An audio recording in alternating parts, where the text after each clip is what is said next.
Ayan, hello guys. Welcome back to my channel.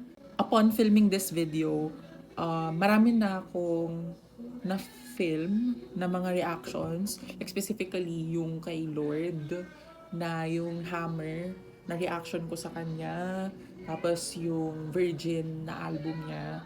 Ayun, tapos may mga na-reactan din ako by Sky Ferreira. So basically, yun yung mga artists so far na naka-in-store. And hindi ko pa sila na-edit as of the moment na film ko itong reaction video. And I have been planning to react to different artists such as Fiona Apple, Ethel Kane or Ethel Kine. I don't know how to pronounce their name. So far, life is good. Taray. Pero for today, gusto kong mag-react sa um, sa song na nilabas ng Four of Spades. Tama ba? Four of Spades ito. Basta IV of Spades. Yon. Which is yung aura. Kasi lagi siyang ini-story ng mga kaibigan ko. And I was just really curious na ano bang meron dito sa song na to. At ano bang meron sa Four of Spades. Since hindi talaga ako OPM fan and usually Sarah Geronimo lang talaga pinapakinggan ko tsaka December Avenue. So, ayun. And actually sa December Avenue hindi nga ganun ka-extensive yung mga napakinggan kong songs from them. So, I am just excited and yeah, let's watch this official lyric video. Oh, 5 minutes. Wow. Oh, ang ganda ng harmonies nila. Oh my God.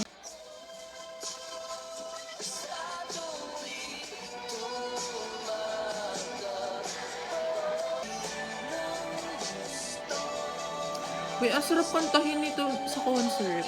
Promise. Kung a-attend ka ng concert nila, sa paligid sa'y magulo.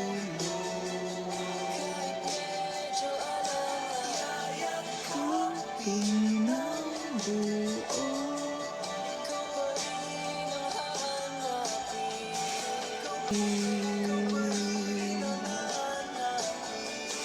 Ikaw pa rin ang hanapin. Hanapin. Eme lang. Pero ang ganda. Ang ganda. Oh. Oh, like, I wanna cry about this. You know what? Like, the lyric video nito, yung lyric video nito, parang it reminds me of yung sa Windows na, ang tawag doon?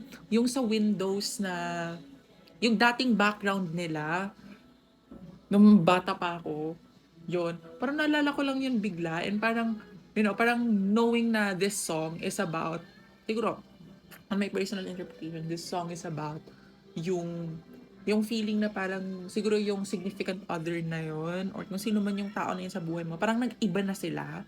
Pero at the same time, parang you're still willing to give yourself na, halika tara, tingnan mo yung mundo, tingnan mo yung kung paano ko tingnan yung buhay ko ngayon. 'Di ba? Parang gusto ko siyang i-share sa gusto kong ibigay din yun sa since napapansin ko na parang iba na yung aura dun sa mukha mo, 'di ba? And parang ewan ko, parang gusto ko lang i-relate yon yung observation ko kasi dun sa background nung sa ano nito. I mean, feeling ko it's a stretch, pero like, parang it's kind of giving yung nostalgia vibes na, parang dati, sobrang sigla natin, 'di ba? Like siguro as people na naninirahan sa mundong to. Parang napakasigla natin dati, pero ngayon parang sobrang patay na natin. Sobrang, parang sobrang taas na ng depression rate, sobrang taas na ng bilihin, di ba? Ang dami na nating problema sa buhay natin. And parang, parang songs like these, parang it reminds you to, take a break, look at the world around you, 'di ba? Look at the brighter side. Look at parang how blessed you are na nandiyan ka pa rin ngayon, 'di ba? Na you know, you still breathe. You can still breathe. you have opportunities to start a new day, ganyan. Diba? And we can still make our lives better. I'm looking forward na sana, di ba, magkaroon ulit ako ng time to, to explore songs from this band. Ah, sila pala yung kumanta ng Mundo'y Magiging Ikaw. Mundo'y magiging ikaw. Tanananan, tananan. Sila ba yun? Tanananan, tananan. Parang, feeling ko talaga trademark nila yon, yung instrument na ang ganda, ang ganda. Yun lang yung share ko. Bye bye.